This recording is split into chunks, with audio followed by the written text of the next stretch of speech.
No coração da Toscana, entre colinas suaves, caminhos de terra e campos dourados pelo sol, existe um lugar chamado Vinci, um vilarejo que naquela época distante mal aparecia nos mapas.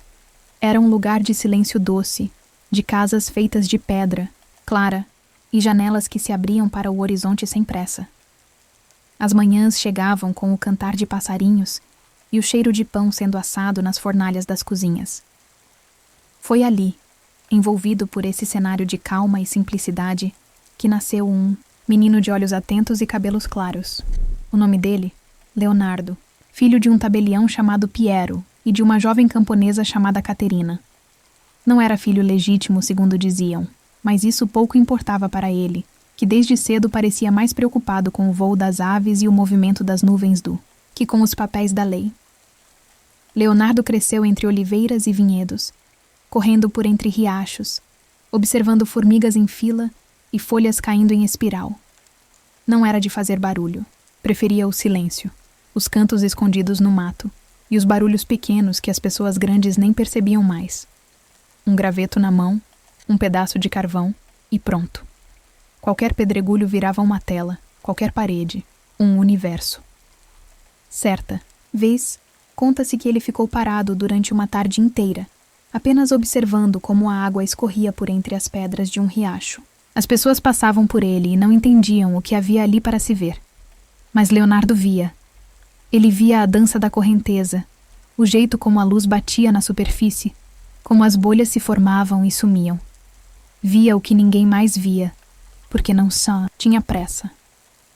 A mãe, Caterina, era mulher de poucas palavras, mas de gestos gentis.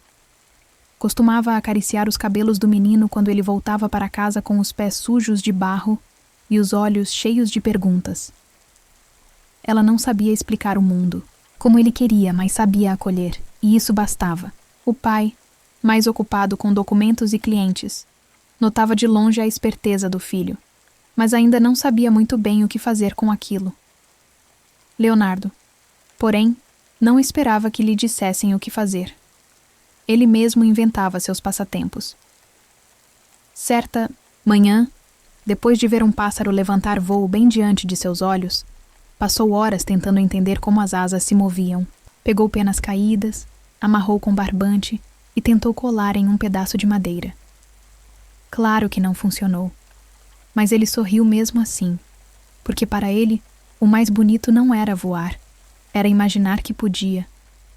Na vila de Vinci, os dias passavam, como um rio manso, e Leonardo, com seus olhos de céu e silêncio, parecia sempre um pouco alheio ao que os outros esperavam.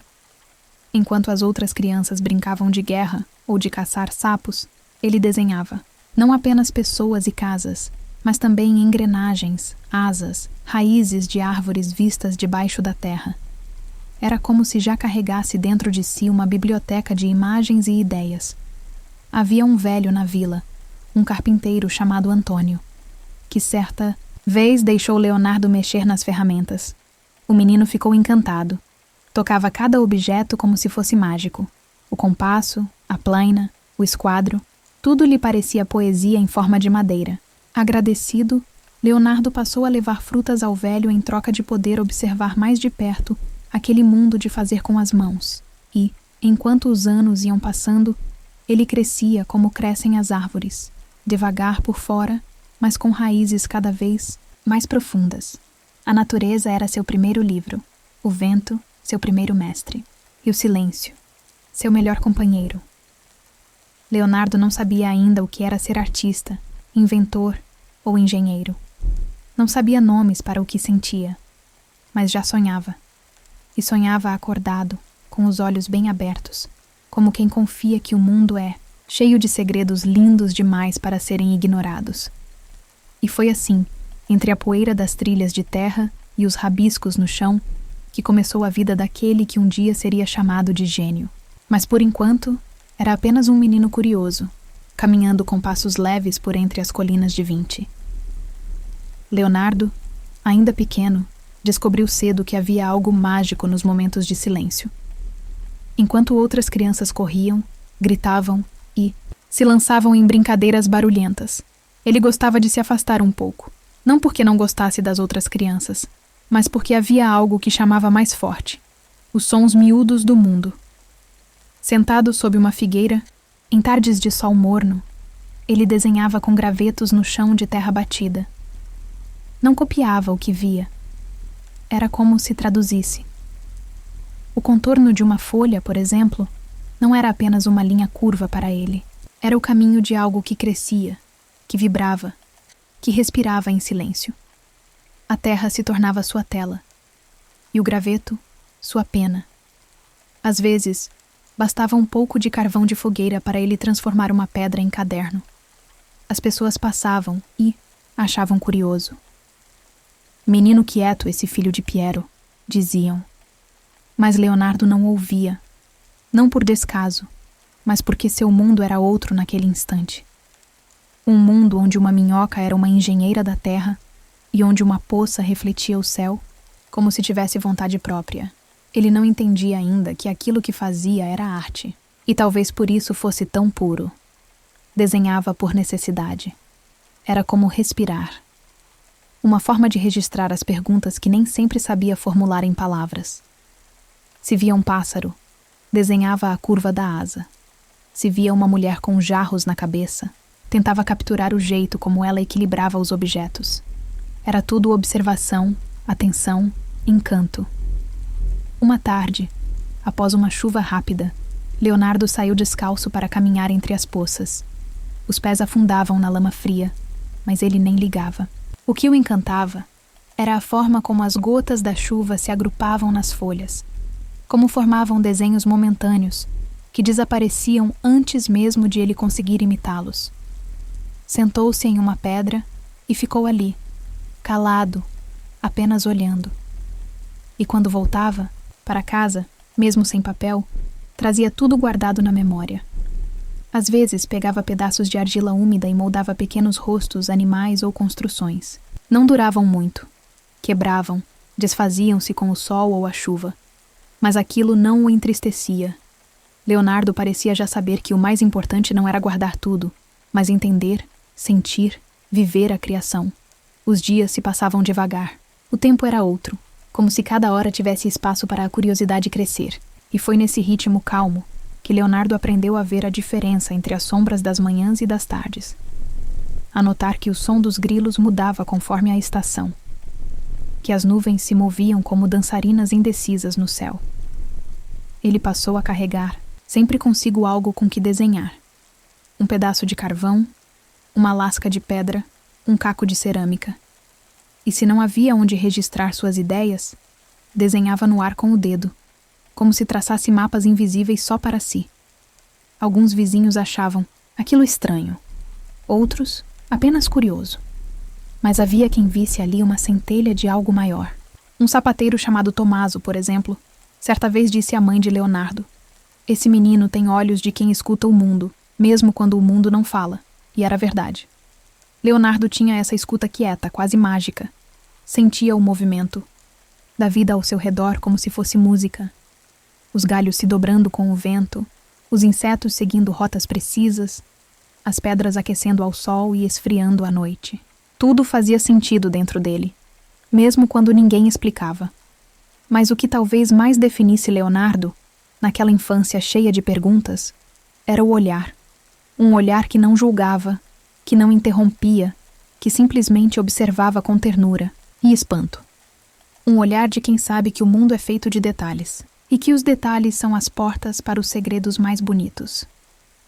Naquela vila de nome singelo, no meio de uma Toscana ainda selvagem, crescia um menino que não precisava de brinquedos caros, nem de respostas prontas. Bastava-lhe o chão, o céu e o tempo. Porque ele já carregava dentro de si tudo o que precisava. Uma alma sonhadora, uma mente que perguntava, e um coração tranquilo o bastante para se encantar com as coisas mais simples. E foi nesse cenário, entre figueiras, barro e rabiscos no chão, que Leonardo aprendeu sua primeira grande lição, que às vezes, para entender o mundo, basta se sentar em silêncio e deixar que ele fale. Na casa de pedra onde Leonardo vivia com o pai, havia um cômodo, que raramente era invadido pelo barulho. Era o escritório de Piero, o tabelião. Um ambiente simples, mas diferente de todos os outros da casa. Ali, os móveis eram escuros, cheios de gavetas e pequenos compartimentos, e havia sempre o cheiro de cera, papel seco e tinta fresca. Leonardo adorava espiar por uma fresta da porta. Observava o pai em silêncio, curvado sobre pergaminhos, desenhando, letras que pareciam dançar no papel. Tinha algo de mágico naquele processo, mesmo que os documentos falassem de terras, vendas ou contratos. Era como se o pai tocasse o papel e, de repente, o que estava na cabeça virasse algo visível que poderia ser guardado. Certa manhã, quando o pai saiu para resolver assuntos na vila, Leonardo entrou escondido no escritório. Estava curioso. Queria sentir com as mãos aquilo que seus olhos já conheciam tão bem. Caminhou devagar, como quem entra em um templo. Tocou o tampo da escrivaninha. Pegou uma folha ainda em branco. E foi como encostar em um segredo. A textura do papel era diferente de tudo o que ele havia usado antes. Não era terra, nem parede, nem pedra. Era macio, acolhedor e ao mesmo tempo assustador, porque estava limpo, porque esperava por algo. Leonardo sentiu o coração bater mais rápido. Pegou uma pena que estava mergulhada num frasco de tinta escura e cuidadosamente, sem nem respirar direito, traçou uma linha.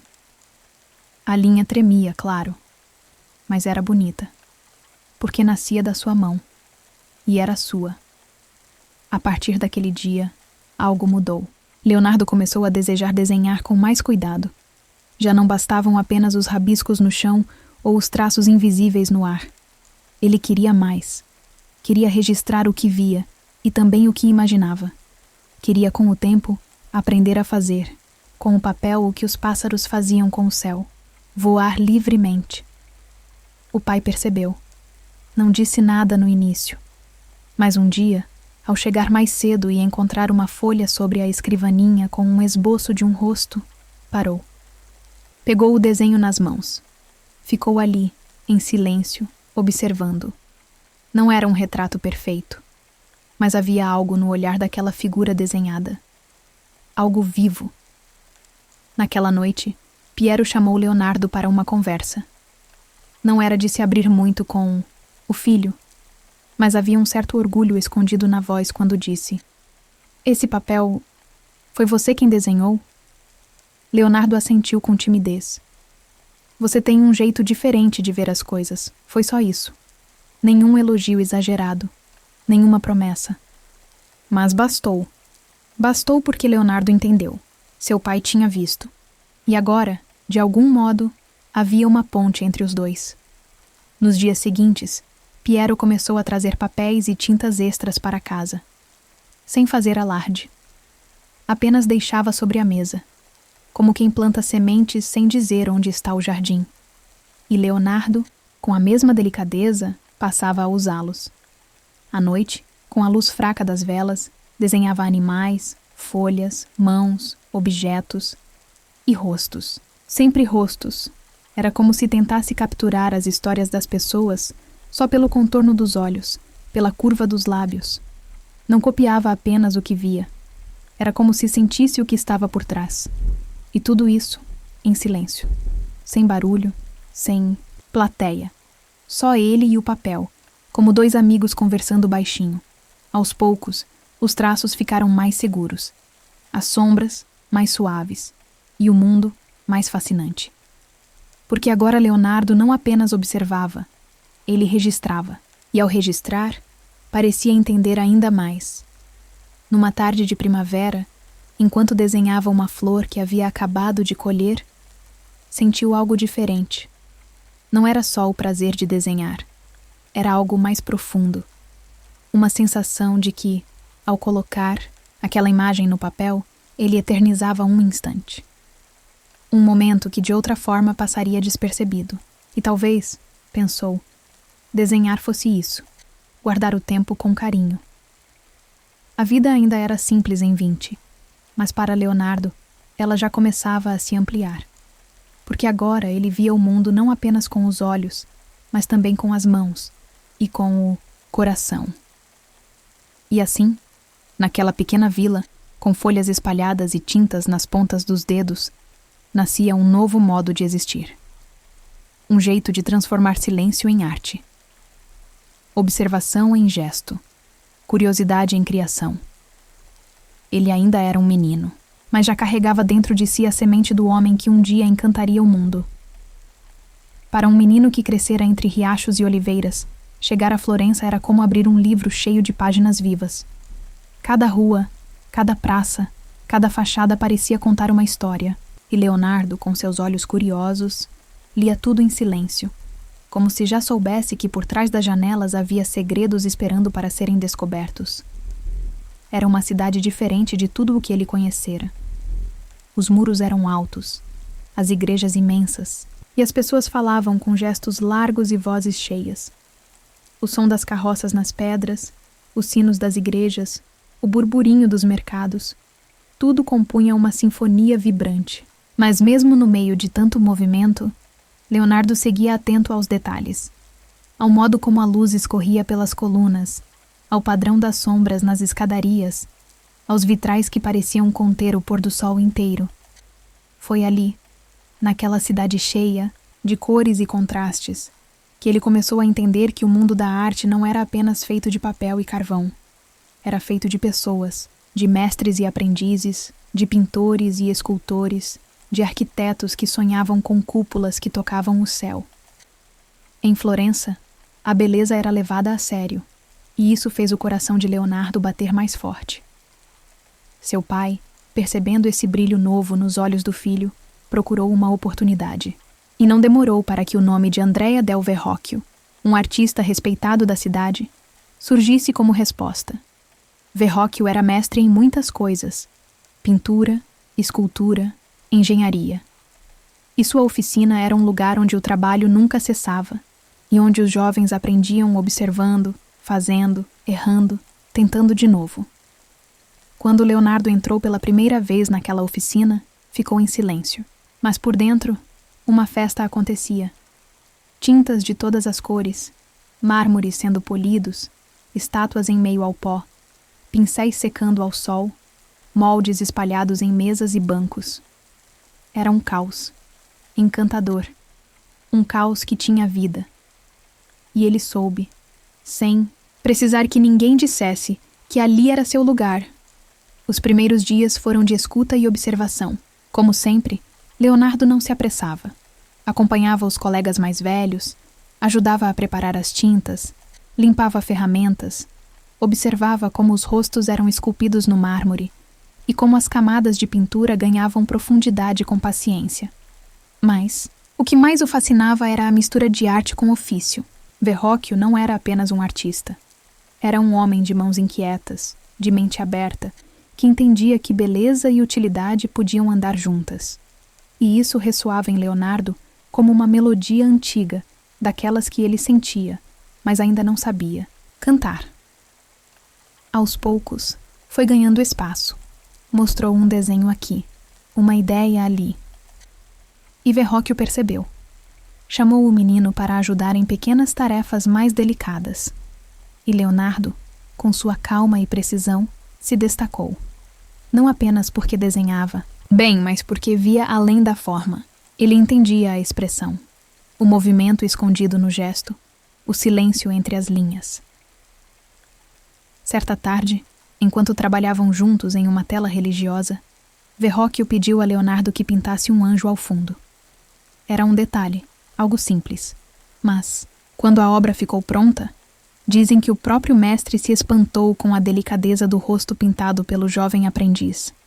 O anjo parecia real, vivo, como se estivesse prestes a piscar. A cidade de Florença, com seus palácios, pontes e jardins, foi moldando Leonardo por dentro. Ele continuava desenhando tudo, mas agora com um novo olhar. Sabia que os artistas dali estavam construindo algo maior, uma nova forma de ver o mundo. E ele queria fazer parte disso. gostava de caminhar pelas margens do rio Arno, observando os reflexos e o vai e vem das gentes. Às vezes, parava em frente às igrejas só para ver como a luz se projetava nas paredes. Ou seguia até as feiras, onde via frutas cortadas ao meio, com sementes que pareciam universos em miniatura. Florença não era só uma cidade, era uma escola sem paredes, e Leonardo, com sua sede de entender tudo, absorvia cada momento. Não, queria ser apenas um pintor, nem apenas um escultor. Ele queria saber como tudo funcionava. Por que o céu mudava de cor?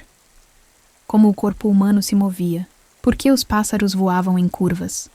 E assim, enquanto a cidade pulsava à sua volta, ele ia, pouco a pouco, desenhando o mundo com os olhos e moldando dentro de si o gênio que ainda estava por nascer.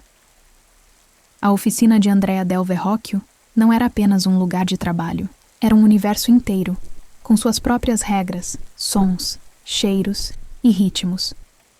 Um espaço onde a madeira encontrava o mármore, onde tintas eram misturadas com gemas de ovo, e onde os dias passavam rápidos, embalados pelo som das ferramentas, das conversas baixas e do rangido do chão de madeira. Para Leonardo, aquilo era mais do que fascinante, era uma espécie de feitiço cotidiano. Logo ao amanhecer, a oficina já ganhava vida.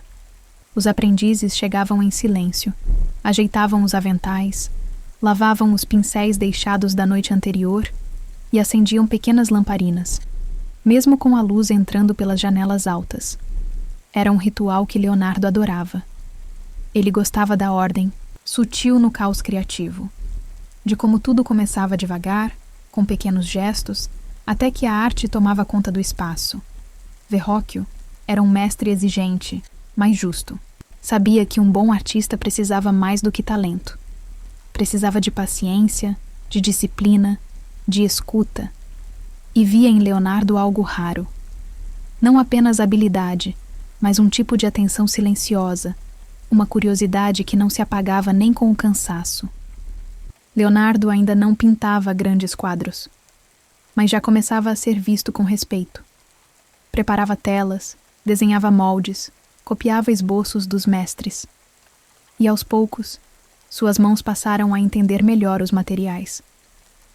Como a madeira respondia ao calor, como a tinta se comportava com o tempo, como a luz se insinuava por entre camadas de óleo e sombra.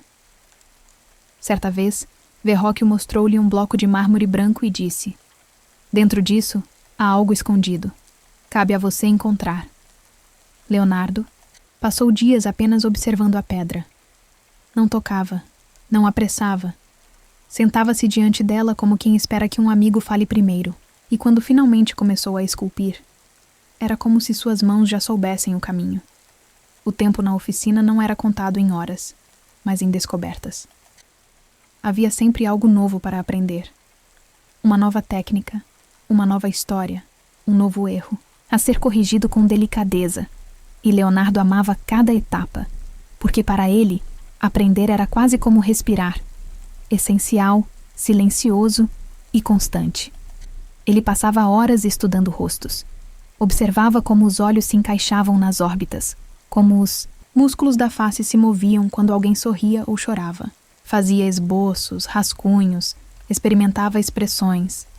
E com o tempo, passou a dar aos seus personagens algo raro: alma. Não apenas formas, mas sentimentos. Mas Leonardo não se limitava à arte. Enquanto os colegas conversavam sobre tintas e modelos, ele perguntava sobre o funcionamento das engrenagens, dos mecanismos que moviam relógios e portas. Queria entender tudo, como a água corria, como o vento fazia força, como a perspectiva mudava a percepção do espaço. Nas horas livres, poucas, mas preciosas, anotava tudo em pequenos cadernos. Rabiscos de ideias, esboços de invenções, reflexões sobre o corpo humano, anotações sobre plantas, desenhos de máquinas que só existiam em sua cabeça. E, mesmo quando estava cansado, não deixava de sonhar, porque seus sonhos tinham forma, tinham peso, e começavam a ganhar voz. A oficina com seus corredores estreitos e paredes manchadas de tinta, tornou-se para Leonardo um segundo lar, um templo do fazer. E ele era o aprendiz encantado, sempre com olhos brilhando e dedos manchados de carvão. Ele ainda não sabia o que seria. Não se via como pintor, nem como escultor, nem como engenheiro. Mas, no fundo, isso não importava. Porque, para Leonardo, o mundo inteiro era oficina, e a vida, um longo aprendizado sem fim. Naquele tempo em que a maioria dos artistas se especializava, uns nas tintas, outros na escultura, e poucos se aventuravam em mais de uma área, Leonardo parecia flutuar entre todas. Era como se não conseguisse escolher apenas um caminho. E, na verdade, ele nem queria. Enquanto passava os dias na oficina de Verrocchio, aprendendo sobre proporções e perspectiva, sua mente corria solta por outros campos. Quando pintava, pensava em como a luz se comportava no rosto de alguém. Quando esculpia, imaginava como os músculos funcionavam por baixo da pele. Quando ajudava a desenhar projetos de cenários para festas ou desfiles, queria entender como fazer com que as estruturas se movessem sozinhas, como mágica. E foi assim, nesse vai e vem entre o que se via e o que se pressentia, que a arte de Leonardo começou a conversar com a ciência. Não com a ciência dos livros, porque ele lia pouco naquela época, mas com a ciência do olhar atento, da experimentação pura, da curiosidade que não se cala. Tudo era motivo de fascínio. A forma como a fumaça subia em espirais. O modo como a água se distribuía num balde virado. A delicadeza do movimento de uma folha flutuando no ar. E até o caminhar das pessoas, o balanço dos braços, o peso do corpo nos calcanhares, tudo era observado com intensidade e cuidado. Leonardo começou a encher cadernos com desenhos que iam além do que era esperado de um artista. Máquinas com engrenagens que se moviam ao girar de uma manivela. Esboços de asas inspiradas em morcegos e pássaros. Pontes móveis. Canhões giratórios. Sistemas de irrigação. E tudo isso desenhado com uma clareza impressionante, mesmo que ninguém além dele compreendesse de imediato. Os colegas da oficina achavam aquilo estranho. Alguns admiravam, outros apenas riam. Diziam que ele perdia tempo com coisas que jamais sairiam do papel. Mas Leonardo não se importava. Porque, para ele, aquilo não era perda de tempo. Era o tempo verdadeiro, aquele em que a mente mergulhava inteira, sem distração, sem pressa. Certa tarde, ao observar o reflexo de uma vela em uma tigela de água, começou a pensar sobre a luz. Desenhou flechas, ângulos, sombras. E mais uma vez uniu a arte com a física. Queria entender como os olhos viam, por que viam, e o que significava ver. Era como se, ao pintar um rosto, ele quisesse entender o universo inteiro por trás de um olhar. Mas talvez o mais bonito de tudo isso fosse o jeito como Leonardo fazia tudo com leveza. Não havia arrogância em sua busca, apenas encanto. E esse encanto era tão grande que às vezes ele esquecia do tempo, da fome, da noite que caía devagar. Verrocchio, atento, já não tentava enquadrá-lo. Deixava-o livre, pois sabia que certas mentes não cabem em moldes. E, no fundo, sentia orgulho daquele aprendiz que começava a criar um caminho próprio, sem medo de parecer diferente. Leonardo passava mais tempo do que nunca nos fundos da oficina, onde guardava seus papéis e experimentos, um lugar cheio de traços, de anotações invertidas, porque ele escrevia ao contrário, como se protegendo os próprios pensamentos, e de pedaços de madeira, tecido, pedra e tudo o que pudesse virar ideia. E ali, entre pincéis e parafusos, ele se encontrava inteiro. Era artista, sim, mas também era engenheiro, inventor, poeta, observador. Era alguém que não queria apenas representar o mundo, queria compreendê-lo, queria fazer parte do seu funcionamento, mais íntimo. E mais do que isso, queria sonhar com o que ainda não existia. Era como se dentro dele habitasse um sussurro constante. E se? E cada e se virava um novo esboço, uma nova invenção, uma nova ponte entre a realidade e a imaginação. Foi nessa fase, ali no calor da oficina, que Leonardo começou a se tornar o que o tempo mais tarde chamaria de gênio. Mas ele ainda não sabia disso. Sabia apenas que estava vivo, que havia tanto para ver, tanto para entender, e que o mundo era grande demais para caber em apenas uma resposta. Naquele tempo, pintar era mais do que representar. Era quase um ato de fé. As igrejas pediam cenas bíblicas, as famílias nobres, retratos, e a arte era vista, em grande parte, como uma forma de contar histórias sagradas ou reforçar prestígios terrenos. Mas Leonardo, com sua mente aberta como as janelas da infância em 20, via as coisas de outra maneira. Para ele, pintar era escutar. Era perceber o que não se dizia. Era sentir a quietude que mora por trás de um olhar, a tensão escondida num gesto, a ternura tímida entre duas figuras próximas. E foi assim que seus anjos passaram a ser diferentes. Ao lado de Verrocchio, Leonardo pintava partes de obras maiores, mas pouco a pouco, sua assinatura invisível começou a se destacar.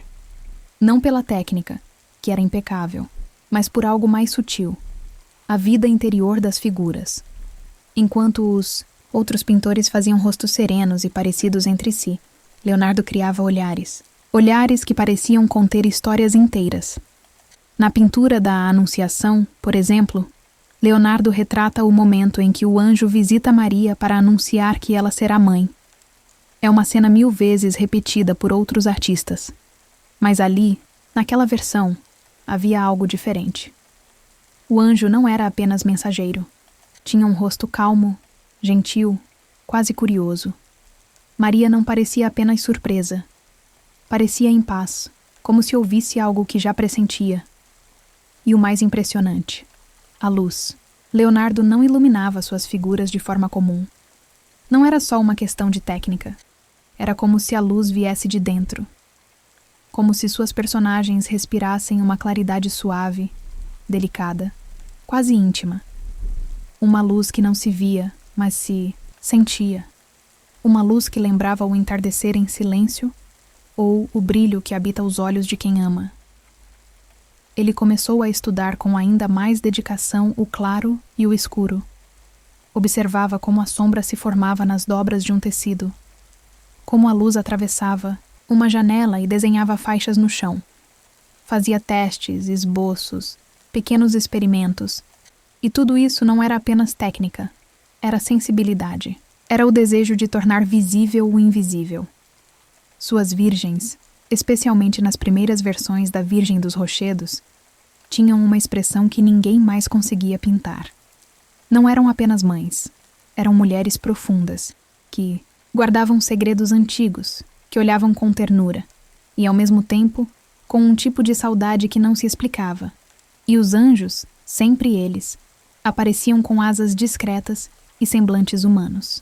Não pareciam criaturas distantes, mas companheiros silenciosos. Como se Leonardo dissesse, com cada pincelada, eles também sentem. Na oficina, outros pintores começaram a notar. Alguns elogiavam, outros estranhavam. Afinal, Leonardo não seguia os modelos tradicionais. Às vezes, colocava os personagens em paisagens nebulosas, cheias de pedras e rios desconhecidos. Às vezes, criava expressões que não eram de pura alegria, nem de pura tristeza, mas de algo entre, um sentimento que parecia mais real, mais próximo da vida. E talvez fosse isso o que tornava suas obras tão tocantes. O fato de que nelas havia silêncio. Não o silêncio da ausência, mas o da presença. Aquele tipo de silêncio que acontece quando alguém olha para algo belo e não precisa dizer nada. As pessoas que viam suas pinturas não sabiam explicar o porquê, mas sentiam. Sentiam que havia ali algo além da imagem. Uma vibração, uma respiração, um instante que parava o tempo. E Leonardo, ele apenas seguia, não se gabava, não buscava aplausos, apenas continuava observando, desenhando, tentando. Porque para ele, cada rosto era um universo, e cada sombra, um convite ao mistério. Naqueles anos, entre telas, pigmentos e papel, Leonardo aprendeu uma lição profunda: que a arte não precisa gritar. Que a beleza mais forte é muitas vezes a mais sutil. E que há algo de divino nos detalhes que quase passam despercebidos, como o canto de um pássaro ao longe, ou a luz suave que dança no rosto de quem ama em silêncio. Pouca gente sabia, mas Leonardo carregava consigo uma espécie de outro mundo, não nos bolsos, mas nos cadernos. Pequenos, às vezes improvisados, outras vezes bem feitos, encadernados com tiras de couro, eles eram como cofres de papel, onde ele guardava o que ninguém mais via. Enquanto os outros viam uma pomba voar, ele via um plano de engenharia. Enquanto uma criança soprava uma folha no chão, ele via o movimento do ar em espiral.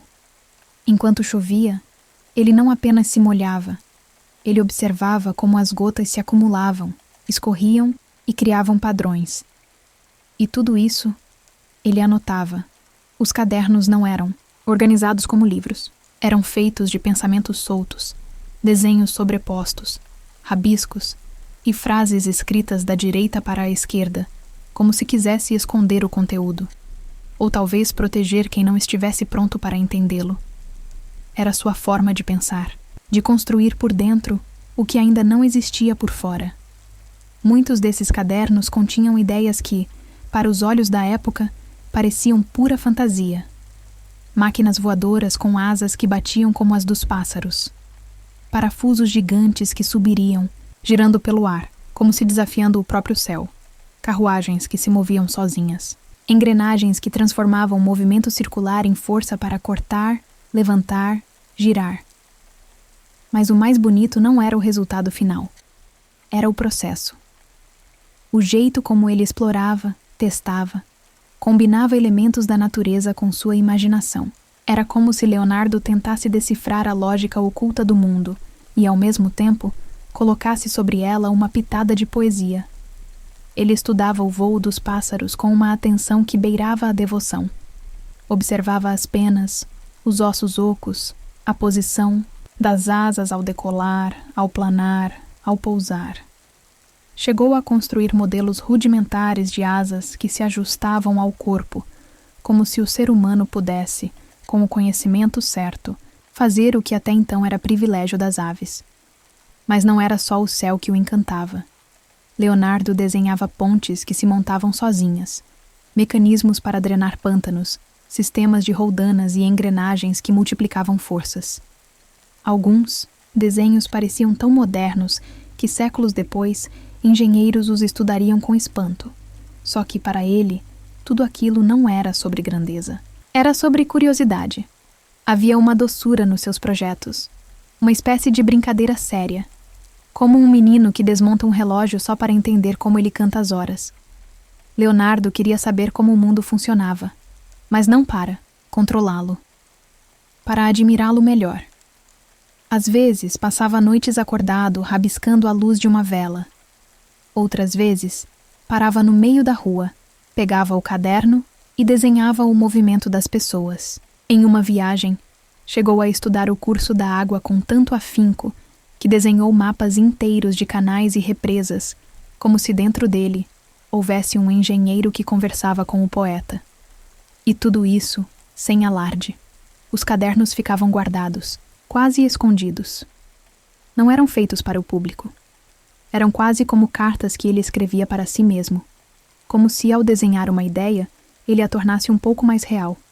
Como se dissesse: você ainda não existe, mas eu acredito que um dia poderá. Talvez fosse por isso que muitos de seus projetos jamais saíram do papel. Não porque fossem impossíveis, mas porque o tempo ainda não estava pronto. O mundo, às vezes, precisa amadurecer para acolher certos sonhos. E Leonardo sabia disso, não com tristeza, mas com serenidade. Como quem planta uma árvore mesmo sabendo que talvez não veja seus frutos. O mais importante era sonhar. E registrar o sonho. Guardá-lo com carinho.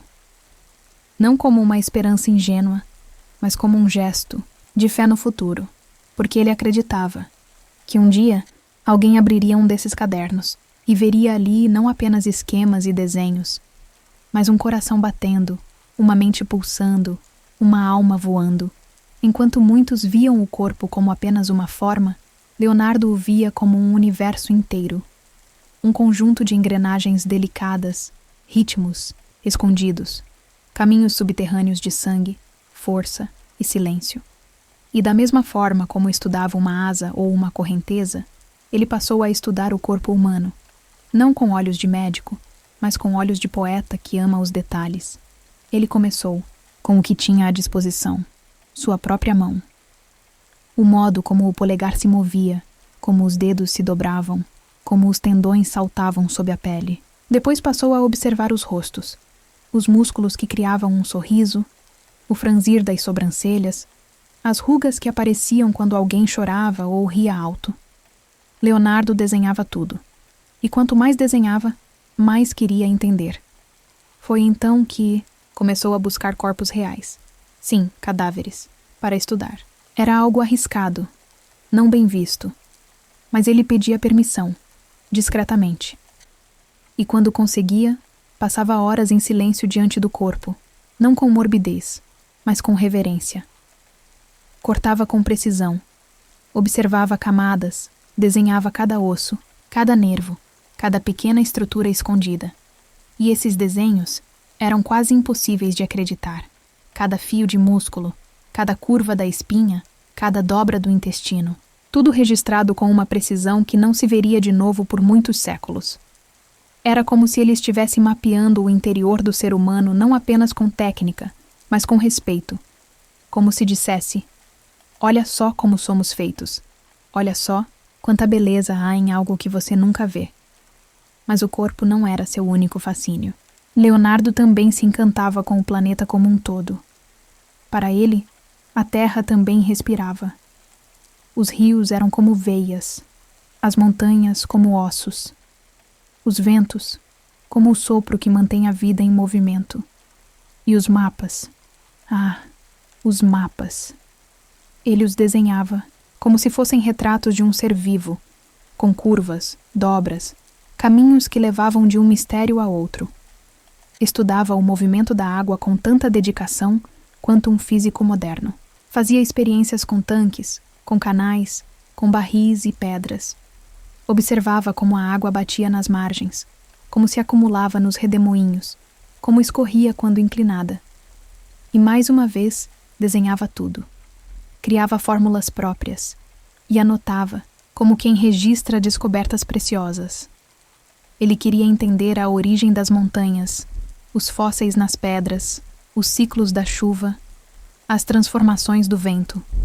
E, de certa forma, compreendia tudo isso como parte de um mesmo organismo, a natureza. Leonardo acreditava que tudo estava conectado. O corpo humano, o céu, os rios, as árvores, o som do trovão. Tudo fazia parte de uma dança maior, de uma ordem que talvez jamais se revelasse por completo, mas que valia a pena perseguir.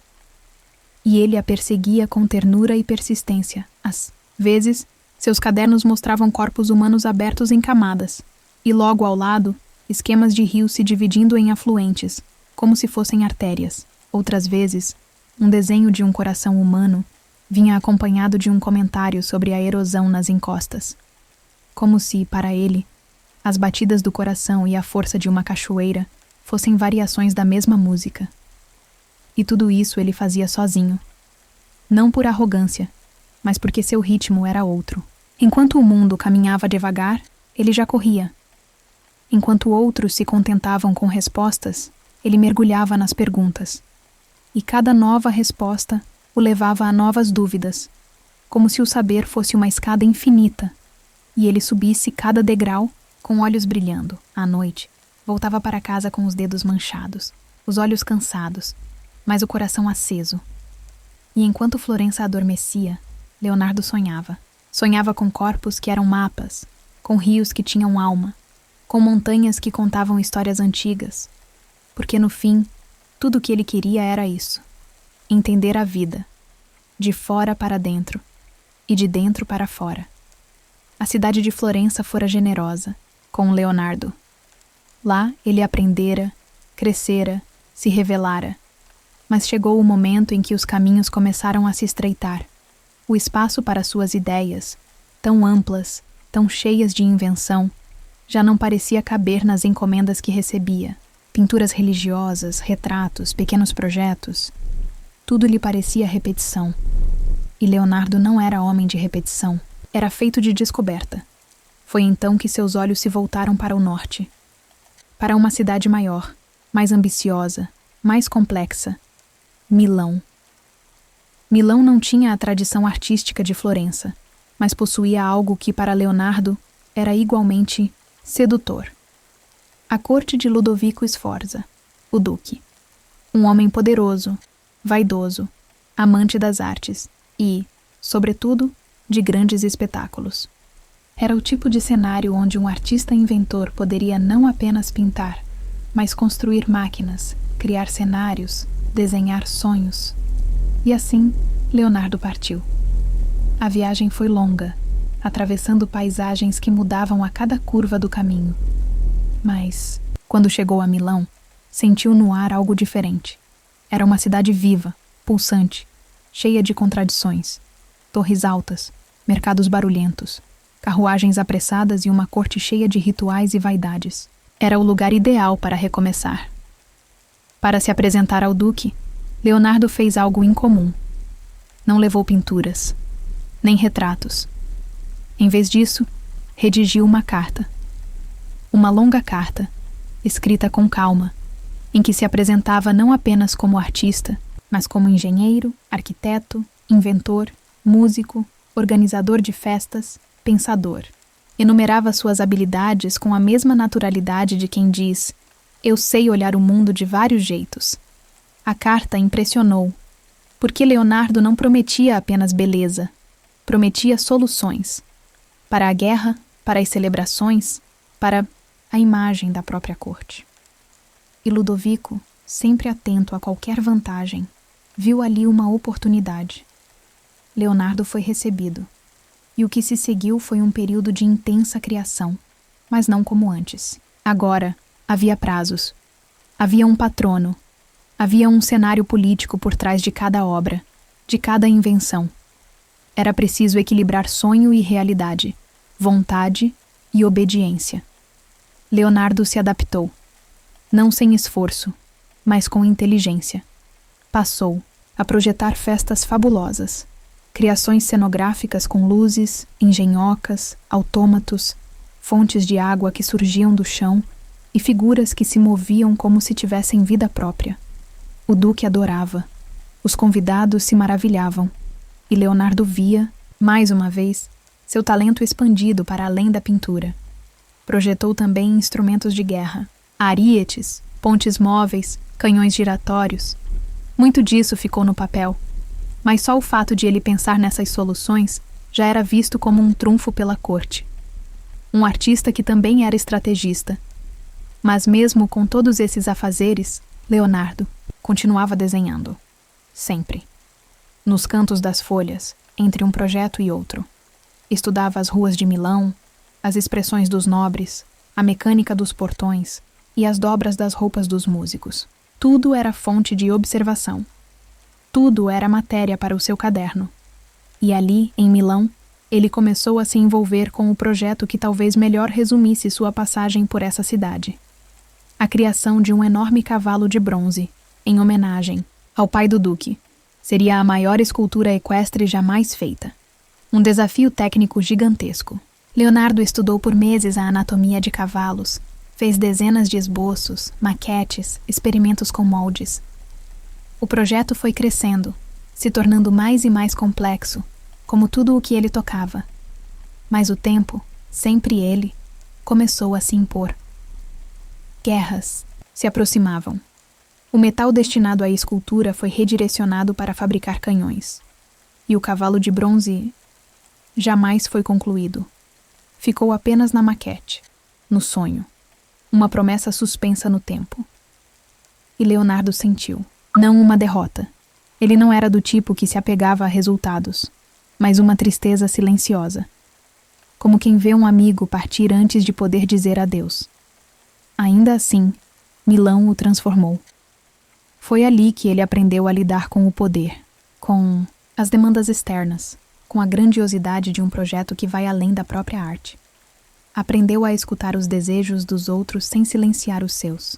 E, acima de tudo, aprendeu a dançar com a realidade, mesmo quando ela não acompanhava o ritmo dos seus sonhos. Na corte de Milão, entre festas teatrais, planos de defesa e retratos em andamento, Leonardo recebeu um pedido especial. Não. Veio em forma de ordem, mas como um desejo do duque Ludovico Sforza. Erguer uma estátua monumental em homenagem ao pai falecido, Francesco Sforza. Um cavalo de bronze, o maior do mundo. Uma escultura que seria não apenas um monumento, mas uma afirmação de poder, de eternidade, de grandeza. E Leonardo, como sempre, não viu apenas o que pediam, viu o que poderia ser. Aceitou o desafio. Mas ao aceitar, não pensou pequeno. Como? Poderia? Era Leonardo.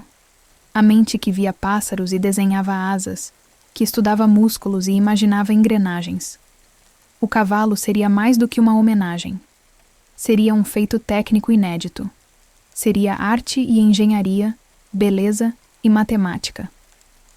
Começou, como sempre, pelo olhar. Estudou cavalos em movimento. Observou o trote, o galope, o salto. Visitou estábulos.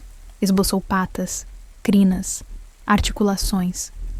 Não se contentava com representações estáticas.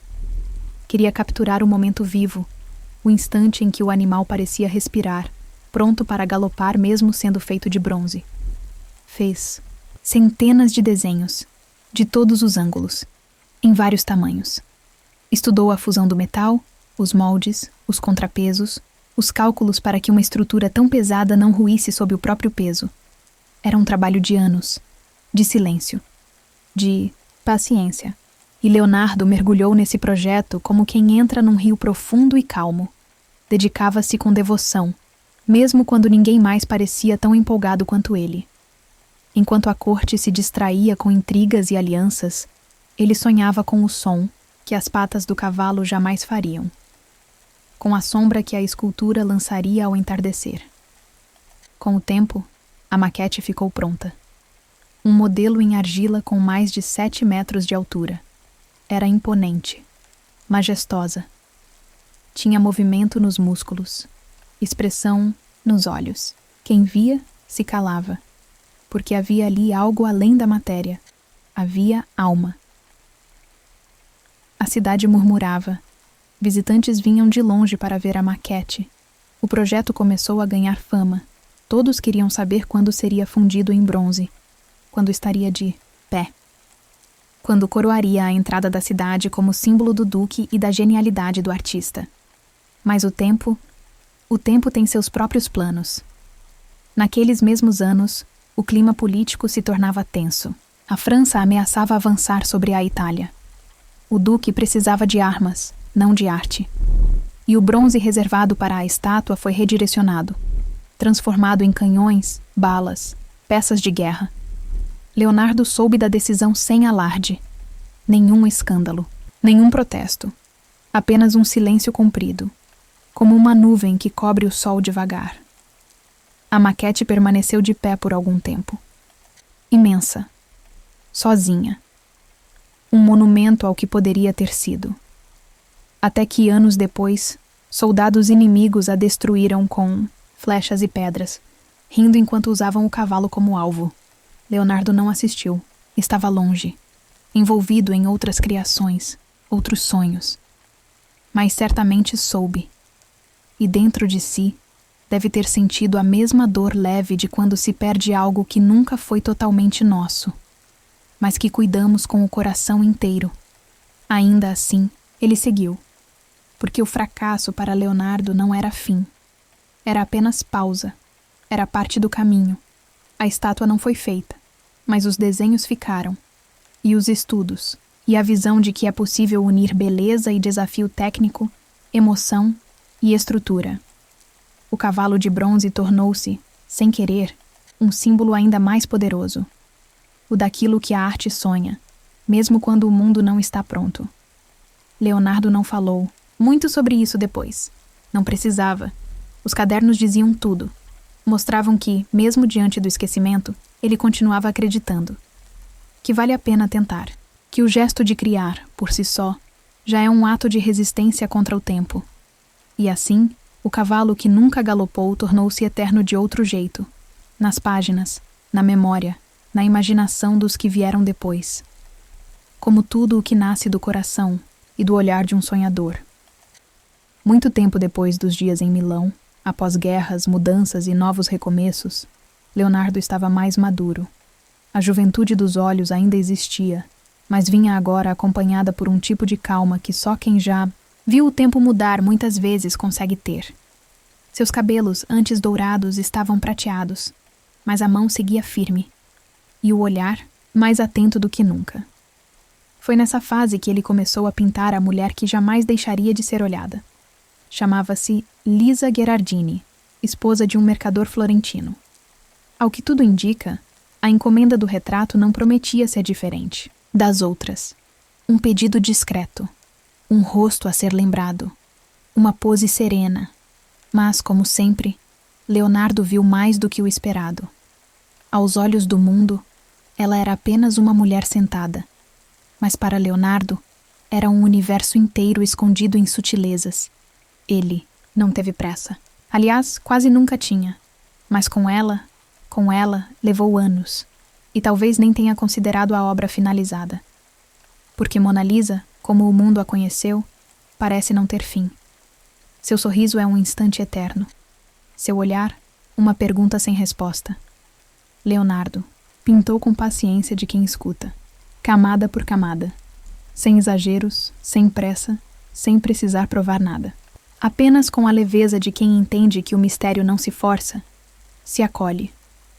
O fundo da pintura é feito de paisagens que não existem.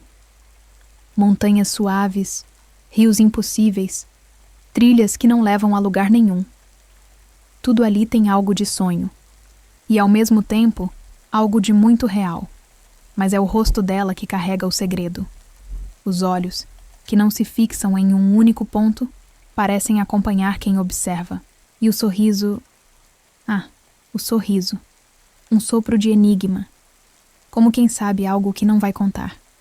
Como quem sorri não por estar feliz, mas por entender. Por aceitar. Por já ter vivido. Não é um sorriso grande, nem pequeno. É quase uma intenção de sorriso. Um pensamento que se transforma em gesto, mas não chega a virar palavra. Leonardo trabalhou com esfumato, uma técnica que desfoca os contornos, como se tudo estivesse levemente coberto por uma névoa de sonho. Nada é abrupto, nada é marcado. Tudo é soprado como brisa. Como se a alma da figura estivesse saindo aos poucos da tela para sussurrar algo ao mundo. E o mais bonito, ele não a idealizou. Não a fez mais bela do que era. Fez mais real. Colocou nela tempo, profundidade, sombra, serenidade. Fez dela alguém que poderia existir do outro lado da rua, ou há 1000 anos. Alguém que a gente não esquece, mesmo sem saber o nome. A obra nunca foi entregue. Ficou com ele até o fim da vida. Era sua companheira, sua musa, sua pergunta favorita. E há quem diga que Mona Lisa, no fundo, é mais do que um retrato de uma mulher. É um retrato da mente de Leonardo, do seu olhar sobre o mundo, da sua maneira de ver o ser humano. Não como forma, mas como mistério. Ele mesmo escreveu, certa vez, que os olhos são a janela da alma. E talvez, ao pintar aqueles olhos, ele quisesse abrir uma fresta para algo que ninguém mais tinha coragem de encarar. A beleza contida na imperfeição, no silêncio, no tempo, que passa sem pressa. Mona Lisa não sorri para ser admirada. Sorri porque sabe, porque aceita, porque viveu e porque, no fundo, nos reconhece. Leonardo a deixou ali, sentada, olhando. E, séculos depois, nós ainda estamos em pé diante dela, tentando entender o que exatamente ela viu. No convento de Santa Maria delle Grazie, em Milão, havia um refeitório, simples. Não era um lugar de luxo, nem palco de grandes celebrações. Apenas um salão comprido, com janelas altas, paredes gastas e mesas compridas onde os monges comiam em silêncio. Foi ali, naquele lugar sem pretensões, que Leonardo pintou uma das cenas mais conhecidas da história da arte. E, paradoxalmente, uma das mais frágeis também. A encomenda era clara: retratar a última ceia, o momento em que Jesus se reúne com seus 12 discípulos, pouco antes da traição, um tema comum na arte sacra. Muitos já haviam pintado aquela cena. Mas Leonardo, como sempre, viu algo diferente. E decidiu fazer da pintura um instante que respirasse, que tivesse pulso, que quase se movesse na parede. Ele não queria apenas representar. Queria contar o momento exato em que Jesus diz: "Um de vocês me trairá." Não antes, nem depois, mas o instante, o susto. Cada discípulo reage de um jeito. Há quem duvide, quem pergunte, quem se afaste, quem se aproxime, quem se encolha e quem se culpe sem dizer nada. Leonardo capturou tudo isso sem usar palavras, só com gestos, olhares, mãos que se levantam, ombros que se contraem. O silêncio cheio de som que acontece quando algo irrompe de repente no meio de um jantar. Jesus está no centro, calmo, sereno, como um eixo ao redor do qual tudo gira. E Judas está ali, entre os demais. Nada nele grita traição, mas está à sombra, com o rosto levemente afastado da luz, a mão próxima ao pão, o olhar baixo, quase discreto, como se nem ele quisesse estar ali. Leonardo trabalhou nessa obra, com uma dedicação que beirava o obsessivo. Não usou a técnica tradicional do afresco, que exigia rapidez. Queria mais tempo. Queria profundidade. Usou uma mistura de têmpera com óleo sobre gesso seco. Um experimento, como tantos que fazia. E por causa disso, a pintura começou a se deteriorar ainda durante sua vida. Mas o que ela expressava? Isso resistiu. Ele não usou halos nas cabeças dos santos. Não destacou ninguém com símbolos óbvios. Tudo estava ali, na carne, no rosto, no gesto humano. E é isso que torna a cena tão poderosa. Não são deuses ali. São homens. Com medo, amor, dúvida. Fé disse que Leonardo passava horas sentado diante da parede, sem pintar, apenas observando, pensando em como um movimento leve da mão poderia mudar toda a expressão de um personagem. Como um olhar cruzado entre dois apóstolos podia contar uma história inteira. Ele entendia que o silêncio também fala, e que às vezes a arte mais poderosa é aquela que conta sem explicar. Os monges, curiosos, estranhavam a lentidão. Estavam acostumados a obras feitas com rapidez. Mas Leonardo nunca teve pressa. Estava menos interessado em terminar do que em tocar alguma verdade. E a verdade está ali, na tensão do instante, na tristeza contida nos olhos de Cristo, na surpresa sem palavras, na comunhão interrompida pelo inesperado. A pintura foi atacada, pelo tempo, pela umidade, pelas guerras, por tentativas ruins de restauração. Mas nunca deixou de emocionar, nunca deixou de ser olhada com aquele mesmo espanto que os discípulos tinham no quadro. Como se, de algum modo, ela também falasse conosco. Como se cada espectador se sentasse àquela mesa, tentando entender qual é o seu lugar ali. Leonardo não pintou apenas uma ceia. Pintou o humano diante do inevitável. Pintou o instante em que a fé e a dúvida se olham nos olhos. E o mundo, mesmo que só por um segundo, para de respirar. Durante muito tempo, Leonardo viveu cercado por mecenas, projetos, desafios e encantos. Parecia sempre em movimento, sempre construindo, sempre sonhando. Mas como toda a vida, a dele também teve momentos de pausa. Não a pausa tranquila de quem escolhe descansar, mas a pausa forçada de quando o mundo se agita ao redor e tudo aquilo que era estável se desfaz. Foi o que aconteceu quando Milão caiu. As tropas francesas invadiram a cidade. A corte de Ludovico Sforza se desfez como fumaça. Os nobres fugiram. Os projetos pararam. Os cavaletes foram encostados. O bronze foi derretido para armas. E a cidade, que por tanto tempo fora o palco das ideias de Leonardo, se transformou num lugar estranho, inseguro, cheio de sombras. Ele teve que partir. Partiu com poucos pertences, alguns cadernos, algumas obras inacabadas. Levava com ele a Mona Lisa, alguns instrumentos e sua solidão. E talvez pela primeira vez, Leonardo não tinha para onde ir com clareza. Vagou. Passou por cidades diferentes. Recebeu ajuda de amigos. Foi bem recebido em alguns lugares, ignorado em outros. Não era mais o jovem aprendiz de Verrocchio, nem o artista preferido do duque. Era agora um homem com cabelos grisalhos, mãos que ainda criavam com precisão, mas um olhar que por vezes se perdia em pensamentos longos demais. Ele continuava desenhando, claro, porque isso era parte dele. Não se desenhava por escolha. Era como respirar. Mas os projetos grandiosos ficaram mais escassos. As encomendas diminuíram. O entusiasmo das cortes havia mudado. Novos nomes surgiam. Novos estilos. Novas modas. Leonardo, tão à frente do tempo, começou a sentir o atraso do mundo em relação a ele. Nessa fase, surgem nos seus cadernos desenhos mais soltos, mais solitários, caras enrugadas, tormentas, esboços de máquinas interrompidas, reflexões sobre água, sobre o tempo, sobre a alma. Há ali um tom diferente, não de amargura, mas de cansaço, como se ele já soubesse que muitas daquelas ideias ficariam apenas no papel, mas mesmo nesse momento não havia desistência. Leonardo não era homem de desistir, era homem de observar. E foi o que fez. Observou a si mesmo, ao envelhecimento, ao mundo em guerra, à fragilidade das promessas.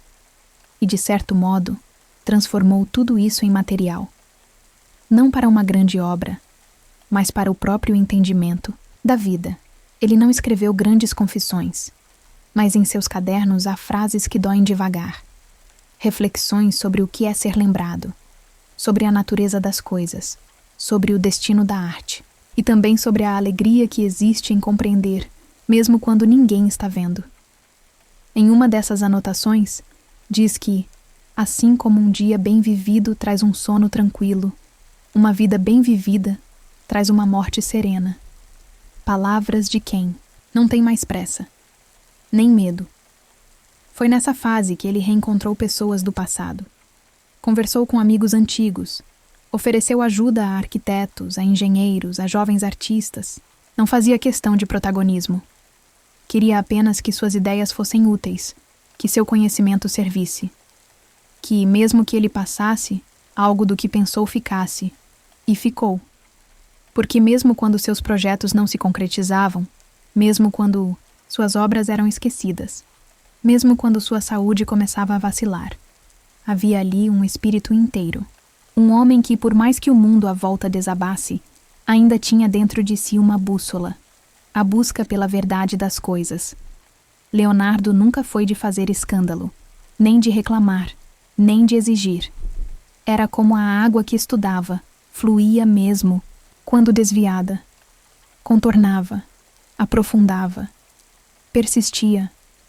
E nesse tempo de sombras, ele se tornou mais humano do que nunca. Um homem que já não precisava provar nada, que já não buscava aplausos, que se contentava com um bom papel, uma pena afiada, uma ideia nova para seguir pensando, mesmo que ninguém mais entendesse. Era o gênio, sim. Mas agora, mais do que isso, era o homem por trás do gênio. E isso talvez fosse ainda mais bonito. Chegar. A Roma era, para qualquer artista, como entrar num templo aberto do tempo. Ali estavam as ruínas dos antigos impérios, as igrejas que se erguem como orações em pedra, e as fontes que cantam pelas praças como vozes antigas. Tudo parecia falar, e Leonardo, como sempre, escutava.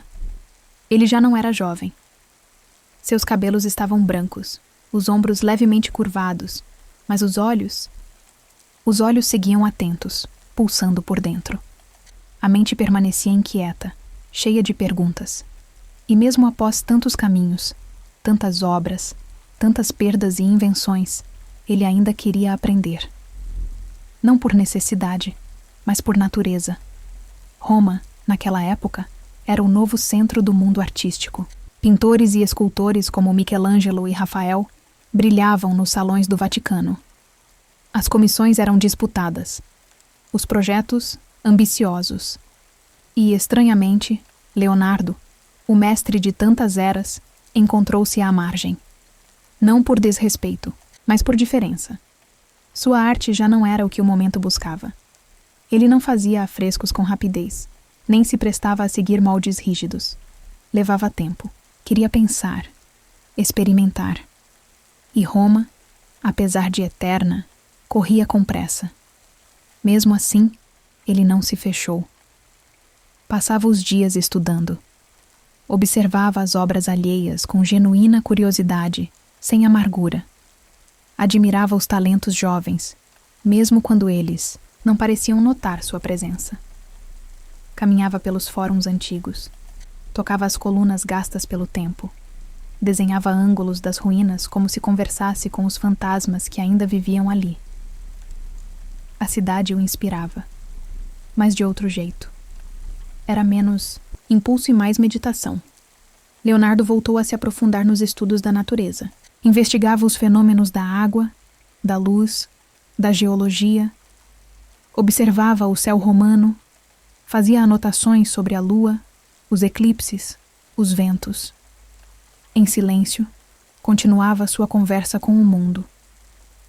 Muitos o viam como alguém que já havia passado. Um nome do passado. Mas o que eles não sabiam é que Leonardo nunca pertenceu a um tempo só. Ele vivia entre os séculos, entre as eras. E sua busca nunca parava. Foi em Roma que ele voltou a estudar os movimentos do coração humano com mais atenção.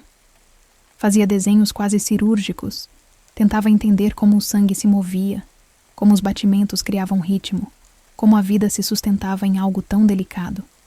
Mesmo ali, longe dos grandes projetos, ele continuava criando. Escrevia com aquela caligrafia invertida que ninguém entendia. Rabiscava ideias para pontes, canais, teatros mecânicos. Sonhava com cidades planejadas, com ruas limpas, com engenharia que tornasse a vida mais bela. Ele via beleza na função, e função na beleza. Durante esse período, talvez tenha sentido solidão. Não a solidão do abandono, mas a do viajante, que sabe que poucos caminham até onde ele vai. Era como alguém que encontra uma flor rara no alto de uma montanha e só depois percebe que ninguém mais subiu com ele. Mas ele nunca parou de olhar o mundo com olhos de menino, mesmo cansado, mesmo ignorado, mesmo com a mão já tremendo às vezes. Roma não lhe deu as glórias que já conhecera em Florença ou Milão, mas lhe deu espaço, tempo, reflexão e, mais importante, lhe deu uma conclusão silenciosa, que a verdadeira busca não termina quando o mundo deixa de aplaudir. Termina quando a gente para de se maravilhar. E Leonardo nunca parou. Ele sabia que já não era o centro das atenções, mas isso não o feriu, porque no fundo ele sempre tivera outro público, o mistério do mundo, e era a ele que ele seguia, servindo com lápis, papel e um silêncio que dizia mais que 1000 palavras. Já não havia pressa nos passos de Leonardo. Depois dos dias agitados de Milão, das sombras silenciosas em Roma, ele cruzou as montanhas rumo ao norte, atendendo a um convite inesperado, vindo de um rei que sonhava acordado, quase tanto quanto ele. Francisco I, rei da França, admirava profundamente o mestre italiano, não como se admira uma peça rara, mas como quem reconhece o valor de um espírito livre. E assim, com respeito e carinho, ofereceu a Leonardo mais do que um trabalho, ofereceu abrigo. Leonardo foi recebido no castelo de Clos-Lucé, próximo à corte real, em Amboise. Não era um palácio dourado. Era uma casa ampla, cercada por jardins, com janelas grandes e vento limpo entrando pelas frestas. E foi ali que ele passou seus últimos anos. Mas não pense que parou. Mesmo com as mãos mais lentas, mesmo com o corpo sentindo o peso da idade, Leonardo seguia desenhando. Cuidava dos seus cadernos, fazia esboços, rabiscava ideias para festas, cenários, engenhocas. O rei lhe dava liberdade. Chamava-o de meu pai e visitava-o com frequência, apenas para conversar, escutar, aprender. Disse que nas tardes, calmas, os dois passeavam pelos jardins. Leonardo, de roupa simples, andando devagar, apontava para o céu, para as folhas, para os riachos. Falava sobre o vento, sobre proporções, sobre como a luz dançava nas pedras. Francisco o ouvia com atenção, quase como se ouvisse uma história antes de dormir. Leonardo já não precisava provar nada. Estava onde queria, perto da natureza, perto do silêncio, perto de alguém que o respeitava.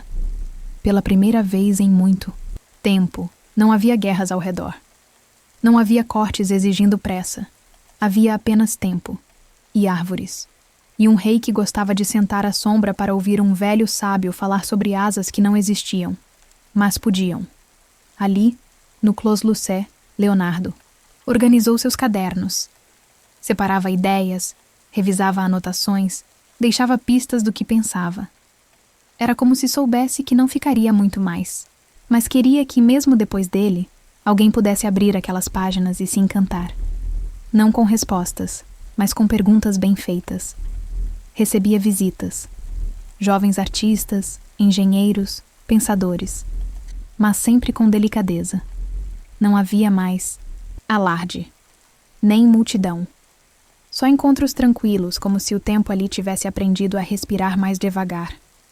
E mesmo com a saúde oscilando, Leonardo mantinha um brilho nos olhos, porque ali, naquela casa entre flores e céu, ele voltava a ser um pouco o menino de 20, aquele que observava formigas, que desenhava no chão com gravetos, que inventava asas com penas caídas. O fim não parecia assustador, parecia natural. Tardes iam caindo como folhas. O sol se punha atrás das colinas, e Leonardo, com os olhos marejados não de tristeza, mas de plenitude, dizia ao rei: o tempo permanece o suficiente para quem sabe aproveitá-lo. E sorria, porque ele havia aproveitado. Tinha amado o mundo como poucos. Tinha desenhado o invisível. Tinha ouvido o sussurro da natureza. Tinha acreditado que era possível unir beleza e verdade. E naquele canto da França, entre folhas e sorrisos lentos, ele encontrou o que tanto buscara: um lugar para descansar a alma. Os cadernos de Leonardo eram muitos, alguns pequenos com capas gastas, outros mais robustos, pesados de tanta vida dentro. Estavam sempre por perto, sobre a mesa, no bolso do casaco, ao lado da cama. Eram mais do que simples anotações. Eram companheiros, guardiões de ideias, espelhos de uma mente que nunca deixou de se perguntar. Nos seus últimos anos, ali, no castelo tranquilo da França, Leonardo voltou a eles como quem reencontra um velho amigo. Não havia mais pressa, nem grandes planos. Mas havia ainda uma vontade silenciosa de registrar. Não para o mundo, mas para si. Como quem não quer esquecer aquilo que um dia encantou o olhar. As últimas páginas desses cadernos são tocantes. Não, há mais tantos projetos grandiosos. Não há mais esquemas complexos de máquinas ou estudos minuciosos de anatomia. Há esboços simples, frases curtas, observações sobre o tempo, o corpo, o cansaço, a natureza, a desenhos de mãos, como se tentasse lembrar a própria. Há estudos sobre o voo, outra vez, como se, até o fim, ainda sonhasse em alçar voo. E há silêncio. Um silêncio que se lê entre as linhas. Um silêncio de quem compreende. De quem aceita. De quem, mesmo diante do fim, continua vendo beleza em tudo. Em uma das últimas anotações, ele escreve: talvez tudo esteja conectado, e é impossível não sentir um nó na garganta ao ler isso. Porque talvez seja verdade. Talvez cada pedra, cada gota, cada som, cada gesto que ele estudou com tanto cuidado estivesse, de fato, amarrado por fios invisíveis que só olhos como os de Leonardo conseguiam pressentir. Ele escrevia de forma espelhada até o fim. Era seu jeito de pensar, de proteger, de guardar, como se aquelas páginas fossem uma extensão de seu coração. E eram. Ali estavam seus medos, suas descobertas, suas esperanças, seus acertos e seus erros, anotados com a mesma ternura. Disse que nos últimos dias Leonardo pedia que não o deixassem só, não por medo da morte, mas talvez porque a solidão do mundo, que sempre o acompanhou, estivesse mais próxima do que nunca. O rei Francisco o visitava com frequência, segurava sua mão, ou apenas o ouvia em silêncio. E Leonardo falava pouco, mas olhava muito. Olhava como quem está se despedindo não apenas das pessoas, mas das perguntas que ainda não teve tempo de fazer. Em uma manhã cinzenta, sentindo o corpo mais frágil, teria sussurrado: ofendi a Deus e a humanidade, pois minha obra não alcançou a qualidade que deveria. Mas quem o conhecia sabia. Não havia arrependimento ali. Havia humildade. A humildade de quem sonhou mais do que o mundo podia realizar. E mesmo assim, deixou um traço em tudo. As páginas finais de seus cadernos são como folhas de outono, suaves, douradas, prestes a voar. Mas, ao mesmo tempo, eternas. Porque Leonardo pode ter partido, mas seus cadernos ficaram abertos, ficaram vivos. E até hoje, quem os lê não encontra apenas desenhos. Encontra um convite. O convite de um homem que até o último dia acreditou que o mundo é feito para ser observado com cuidado, compreendido com ternura e transformado. Não por força, mas por curiosidade amorosa. Quando Leonardo fechou os olhos pela última vez, em sua cama no castelo de Clos-Lucé, o mundo não silenciou. Ao contrário, começou a ecoar.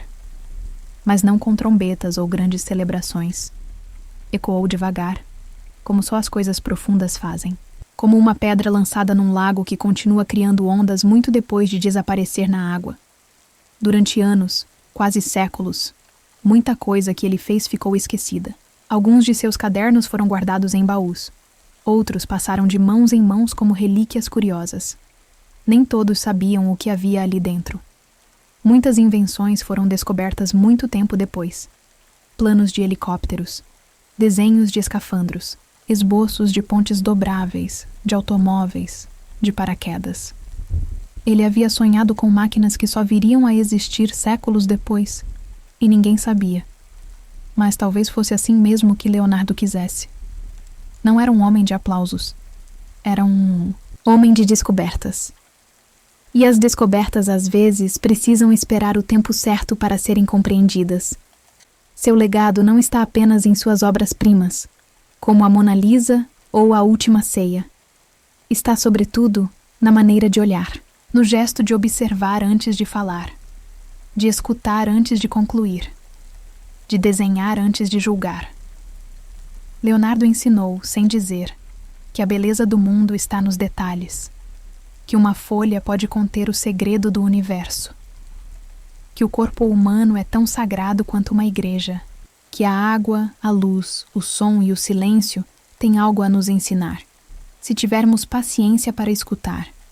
Hoje, em universidades, ateliês, centros de pesquisa e até em oficinas de garagem, há pessoas criando coisas que ele já havia desenhado em papel amarelecido. Sem saber, continuam um fio que ele começou a tecer há séculos. Um fio feito de perguntas, não de respostas. Seus cadernos viraram livros. Suas anotações viraram estudos. Sua vida virou símbolo. E mesmo assim ele continua sendo, para quem olha com atenção, apenas um homem curioso. Um menino que nunca deixou de fazer perguntas. O legado de Leonardo não está preso em museus. Está flutuando no tempo.